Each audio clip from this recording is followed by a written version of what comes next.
उर्वशी नागिन पूरे नागलोक की सबसे खूबसूरत नागिन थी, जिस पर हर किसी नाग का दिल था और हर किसी नागिन की नजर थी।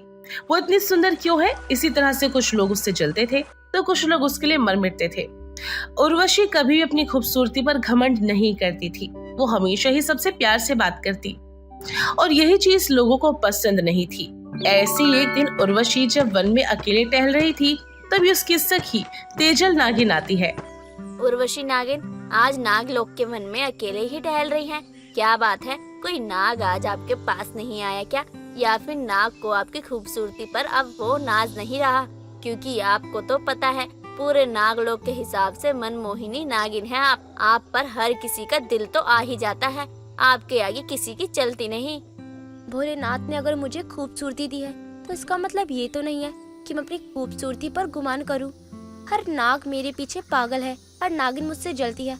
आखिर क्यों इतनी खूबसूरती है मुझ में? इन सब से मुझे क्या मतलब? मुझे तो बस सादगी पसंद है और उसमें ही मैं बहुत खुश हूँ। अब किसी को इससे परेशानी है, इसमें मेरी कोई गलती नहीं है, क्योंकि मैं तो जैसी हूँ मुझे वैसे ही ठीक लगता है। ये तो बस कहने की बात है, लेकिन ये तो आपको ही पता है कि आपको भी जब कोई इतना अच्छा कहता है, आपकी खूबसूरती की तारीफ करता है, आपके इर्द गिर्द घूमता रहता है, तो आपको कितना अच्छा लगता है। अब आप अपनी बातों से मुझे बहला नहीं सकती कि आपको ये सब पसंद नहीं है। ये तो आप भी जानती है और मैं भी जानती हूँ कि खूबसूरती हर किसी को बहुत पसंद रहती है, और जब वो खूबसूरती अपनी हो और उस पर कितना नाज होता है, ये तो मुझे भी पता है। पर आप भी अच्छे से जानती है, इसमें छुपाने जैसी तो कोई बात नहीं है। ये तुम्हारी सोच है, मेरी सोच नहीं। मुझे कभी भी खूबसूरती का मोह रहा ही नहीं है। मुझे तो उसमें ही खुशी है जो मैं हूँ। अगर किसी को इससे भी जलन होती है तो उसमें मेरा क्या दोष है? भोलेनाथ ने हर किसी को अपना एक अलग ही गुण दिया होता है। वैसे भी मुझे खूबसूरत बनाया है, ये मेरी कोई खुद की बनावट तो नहीं है। मुझे जैसा बनाया गया है आप सबके सामने हूँ, लेकिन अगर कोई मुझसे इस प्रकार चिढ़ेगा तो उसकी अपने आप में गलती होगी। भोलेनाथ ने हमें ये भी सिखाया है कि हमें आपस में बैर बिल्कुल भी नहीं रखना चाहिए। ये तो आपने बिल्कुल सही कहा, मैं आपकी बात से पूरी सहमत हूँ। किंतु बुरा मत मानिएगा, मुझे भी कभी कभी आपकी खूबसूरती से ईर्ष्या होने लगती है, क्योंकि मैं इतनी खूबसूरत नहीं हूँ। कोई बड़ा नाग या फिर नागराज का बेटा नाग मुझ पर नजर भी डाले। खैर, जो भी भोलेनाथ की मर्जी है मुझे मंजूर है। अब क्या कर सकते हैं, भोलेनाथ की मर्जी के आगे कभी कोई अपनी चला नहीं पाया है, तो मैं क्या ही चलाऊंगी। तेजल कहने को तो उर्वशी की सबसे प्रिय सखी थी, लेकिन सबसे ज्यादा तेजल को ही उर्वशी की खूबसूरती से परेशानी हुआ करती। वो उसकी खूबसूरती का राज पूछा करती ताकि वो भी खूबसूरत हो जाए। किंतु प्रकृति की एक बनावट है और उसका क्या राज हो सकता है? ये तो प्रकृति के द्वारा ही बनाया गया है। ऐसी एक दिन तेजल उर्वशी से मिलने जा रही होती है कि तभी तेजल देखती है कि उर्वशी नागराज के पुत्र के साथ बात कर रही होती है। ये सब देखकर तेजल को बहुत गुस्सा आता है और वो खुद से गुस्से में कहती है, वैसे तो ये उर्वशी बहुत अपने आप को अच्छा दिखाती है कि मुझे किसी से कोई मतलब नहीं है, मुझे ईर्ष्या या फिर आपस में बैर पसंद नहीं है। और जब उर्वशी को पता है कि मुझे नागराज का पुत्र पसंद है, मैं चाहती हूँ कि मेरी उससे बात हो, तो फिर भी इसने नागराज के पुत्र से बात क्यों की? इसे पता है कि अगर ये नागराज के पुत्र से बात करेगी तो वो इस पर मोहित हो जाएंगे और मुझे देखेंगे भी नहीं। ये इसने बहुत ही गलत किया। मैं इसका बदला जरूर लूंगी, और ऐसा बदला लूंगी कि अपनी खूबसूरती को इस कदर खो देगी कि कोई नागलोक का नाग हो या नागिन इसे देखना तक मंजूर नहीं करेंगे। तेजल गुस्से में अपने कक्ष में चली जाती है। कई दिन निकल जाते हैं, तेजल उर्वशी से बात नहीं करती और अपने कक्ष से भी बाहर नहीं आती। कुछ दिनों बाद रात्रि के समय उर्वशी सो रही थी, तभी उर्वशी सोते हुए चिल्लाने लगती है, नहीं नहीं, मुझे अपना मुख बिल्कुल भी पसंद नहीं है। मुझे अपने मुख से घृणा है। मुझे नहीं चाहिए ऐसा मुख जिससे किसी की हत्या हो। नहीं, मुझे अपना मुख नहीं चाहिए। दूर हटा दो इसको। उर्वशी के लगातार चिल्लाने की आवाज सुनकर उसकी मां अंजलि उसके कक्ष में आती है। उर्वशी को सोते हुए ऐसे झटपटाते देखकर अंजलि उर्वशी को उठाने लगती है और उठाने के बाद वो उर्वशी से कहती है, उर्वशी, क्या हुआ? तुम ठीक तो हो ना? तुम इस कदर नींद में क्यों चिल्ला रही थी? तुमने कोई बुरा स्वप्न देखा क्या, या फिर कोई दूसरी बात है? उर्वशी, बताओ, सब ठीक तो है ना? मुझे चिंता हो रही है तुम्हारी। पता नहीं माँ, मुझे ऐसा लगा कि मेरी चेहरे की वजह से कुछ अनर्थ हुआ है, जो कि मुझे बिल्कुल भी बर्दाश्त नहीं है, और मैं अपने इस चेहरे को नष्ट कर देना चाहती हूँ। ये स्वप्न दोष था या क्या था?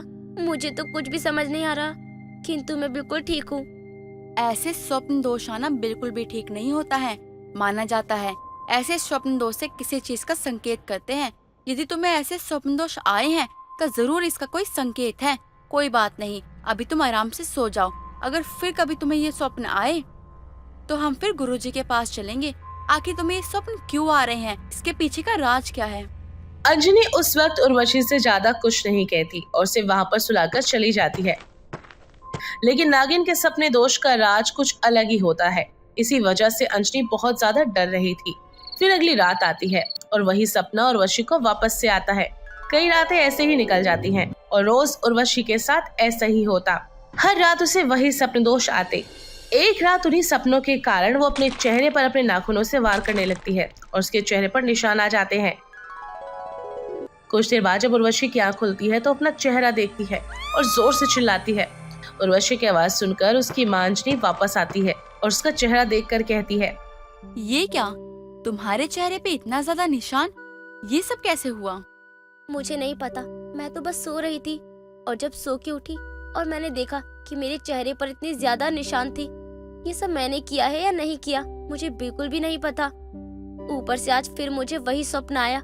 मुझे कुछ समझ नहीं आ रहा कि मेरे साथ आखिरकार ये हो क्या रहा है। मैं स्वप्न के कारण पागल हो जाऊंगी।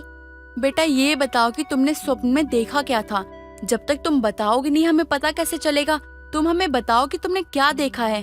गुरुजी भी इस समय नागलोक में नहीं है।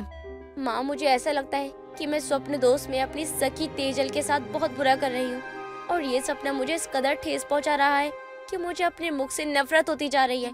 ये सब मैं जानबूझकर नहीं कर रही हूँ, किंतु मेरे वश में भी कुछ नहीं है। मेरे सपने में दिख रहा है कि तेजल खुद को खत्म कर चुकी है और यही चीजें मुझे बर्दाश्त नहीं हो रही है। मैं अपने मुख को पूरी तरह से नष्ट कर रही हूँ। तभी उस समय वहां पर गुरुजी तेजल के साथ आ जाते हैं और उर्वशी का चेहरा देखकर उन्हें बहुत ज्यादा क्रोध आता है और गुस्से में वो तेजल की तरफ आंख दिखाते हुए कहते हैं, उर्वशी पुत्री, तुम घबराओ मत। जो कुछ भी तुम्हारे साथ हो रहा है ये सब तुम्हारी वजह से नहीं हो रहा, बल्कि ये सब तुम्हारी ही सखी तेजल की वजह से हो रहा है। इसने तुम्हारे ऊपर सर्प दोष का वशीकरण करा है, जिस कारण तुम्हारे सपने तुम्हारे बस में नहीं है, किंतु वह सपना तुम्हारी ही सखी तेजल के बस में है। इसने इस कदर तुम्हारे सपने को मरोड़ तोड़ कर दिखाया कि तुमने अपने ही मुख से नफरत कर बैठी, और वही हुआ। तेजल, तुम तो मेरी सखी हो ना, तुमने मेरे साथ ऐसा क्यों किया? मैंने तुम्हें कभी भी खुद से अलग नहीं समझा, हमेशा तुम्हारा भला चाहा। तुमने मेरे साथ इतना गलत क्यों किया? क्योंकि यह तुम्हें अपनी सखी मानती ही नहीं है। हमेशा से ही यह तुमसे नफरत करती आई और इसी कारण इसने यह किया है और मुझे नागलोक से झूठी परेशानियां भेजकर बाहर भगा दिया और मेरे नागलोक में ना होने का फायदा उठाया है। तेजा ने इसकी भनक मुझे नागलोक के बाहर कदम रखते ही दे दी थी। गुरुजी के कहने के बाद सारी सच्चाई सामने आती है और तब तेजल भी अपने किए पर बहुत पछतावा करती है, लेकिन उसके पास अब पछतावे के सिवा कुछ नहीं बचता। मनोरमा सुबह सुबह खेतों से सब्जी लेकर आ रही थी। तभी वो एक लड़की को देखती है जो गांव के बरगद के पेड़ के नीचे सोई होती है। अरे, ये लड़की तो अनजानी है, इस गांव की तो लग ही नहीं रही है। बेटी, अरे ओ बेटी, तुम कौन हो और यहाँ कैसे आई? जी मैं शहर से आई हूँ आपका गांव घूमने, लेकिन रात ज्यादा होने की वजह से मुझे यहीं सोना पड़ा। अच्छा, तो तुम शहर से आई हो, फिर तो तुम हमारी मेहमान हुई। चलो, जब तक तुम इस गांव में हो मेरे घर रह सकती हो। कितना सुंदर रूप है तुम्हारा। अरे, ये धरती लोक के लोग कितने प्यारे हैं ना, मुझे कैसे अपनापन दे रहे हैं। और ये काकी तो कुछ ज्यादा ही प्यारी है। वैसे अच्छा है, कुछ दिनों के लिए यहाँ रुक जाती हूँ, उसके बाद यहाँ से चली जाऊंगी। बेटी, आओ आओ, मेरे साथ आओ। ये देखो, ये छोटी सी झोपड़ी मेरी है। इसमें मैं और मेरा बेटा गोपाल रहता है। गोपाल, गोपाल, कहाँ है गोपाल? देख, शहर से दीदी आई है। लेकिन माँ, आज से पहले तो मैंने इन दीदी को कभी देखा ही नहीं। कौन है आप? दीदी, क्या नाम है आपका? प्रथा नाम है मेरा। और तुम गोपाल? अच्छा नाम है तुम्हारा। आओ बेटी, बैठो, मैं तुम्हारे लिए कुछ खाने पीने की चीजें बनाती हूँ। अब मनोरमा प्रथा से बातें करते हुए उसके लिए माँ की तरह खाना बनाने लगती है। ये सब देखकर प्रथा को अपनी माँ की याद आने लगती है। वैसे सच कहूँ तो आपका ये प्यार देखकर मेरी आंखें भर आई हैं। आपने तो मुझे मेरी माँ की याद दिलवा दी। तुम भी तो मेरी बेटी जैसी हो, तो भला मैं तुम्हें माँ जैसा प्यार कैसे ना दूं? ऐसे ही समय बीत रहा था। प्रथा जो धरती लोक के भ्रमण पर गई थी, उसे भरतपुर गांव में मनोरमा अपनापन देती है और प्रथा को भी मनोरमा के साथ बीत रहा समय काफी पसंद आता है। लेकिन एक रोज देर शाम जब प्रथा गांव घूमकर घर आती है तो वो देखती है कि मनोरमा रो रही है। उसके आसपास गांव के लोग खड़े हैं जो मनोरमा को समझा रहे थे। काकी क्या हुआ? आप रो क्यों रही हैं? सब ठीक तो है ना? और गोपाल कहाँ है? ना जाने मेरा गोपाल कहाँ चला गया है, कहीं मिल नहीं रहा है। पूरा गांव ढूंढ लिया लेकिन वो मुझे कहीं नहीं दिखा। मेरा गोपाल, कोई मेरे गोपाल को ढूंढ कर ला दो। गोपाल मिल नहीं रहा और वो गांव में भी नहीं है तो कहाँ जा सकता है? आप चिंता मत करो, मैं गोपाल को ढूंढ कर लाती हूँ। वो कहीं नहीं गया होगा। आप लोग मनोरमा काकी का ध्यान रखना। अरे मनोरमा, मुझे तो इस पर ही शक है। ये ना जाने कौन है, कैसी है, हमें कुछ भी नहीं पता। फिर भी तूने इसे अपने घर में पनाह दे रखी है। मैं तो कहती हूँ इसे पकड़ो और इसके मुंह से उगलवाओ कि आखिर इसने गोपाल को कहाँ रखा है। मैंने गोपाल के साथ कुछ भी नहीं किया है, ना मैं जानती हूँ कि वो कहाँ है, लेकिन मैं गोपाल को जल्दी ही खोज लूंगी। ये क्या ढूंढेगी तेरे बेटे को जब गांव वाले ही नहीं ढूंढ पाए तो? प्रथा वहाँ से निकल पड़ती है और कुछ दूर चलकर नागिन रूप में आकर अपनी आंखें बंद करती है।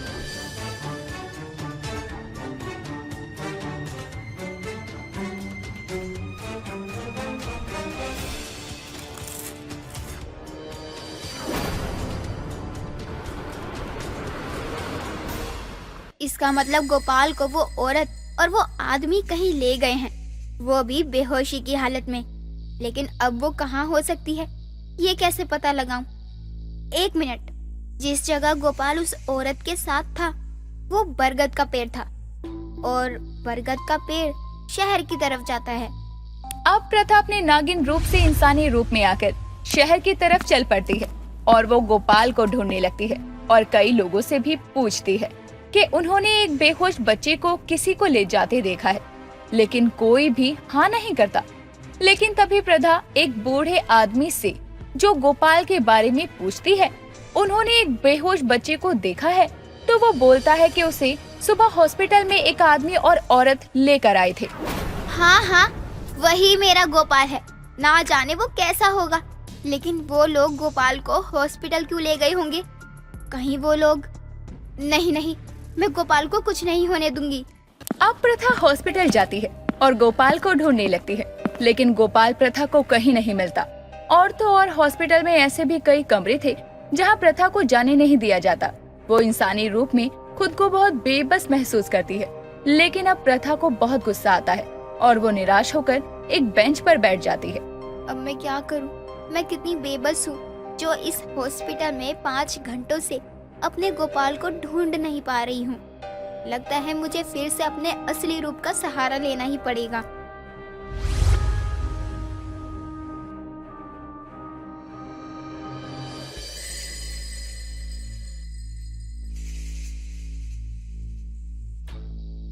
इस बच्चे की किडनी और लीवर तो हमने निकाल लिया, अब ये मर चुका है, अब हमारे किसी काम का नहीं।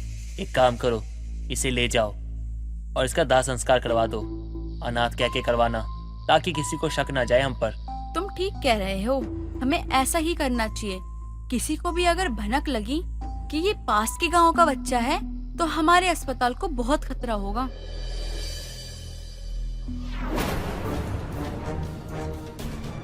प्रथा को यकीन नहीं हो रहा था कि गोपाल अब इस दुनिया में नहीं रहा।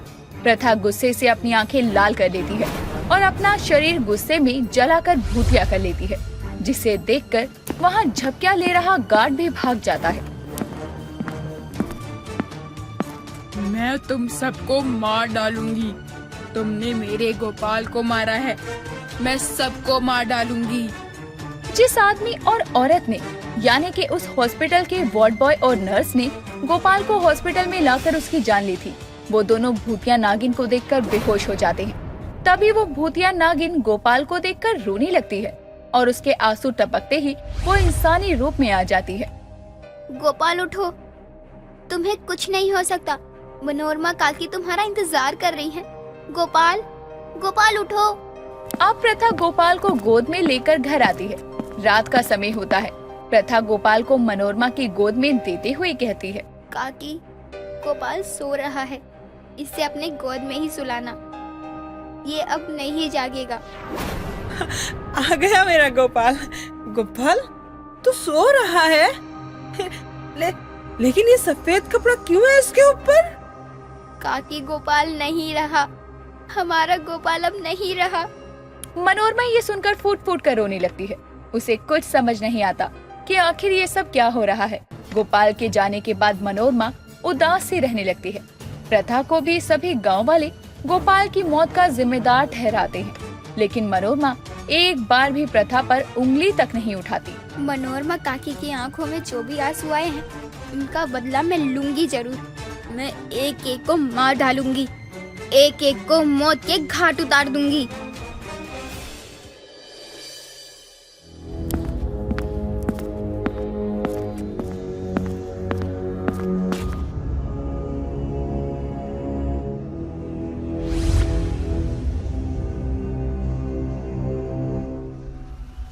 दूसरों की नींद छीनकर तुम दोनों यहाँ सो रहे हो। उठो, देखो कौन आया है।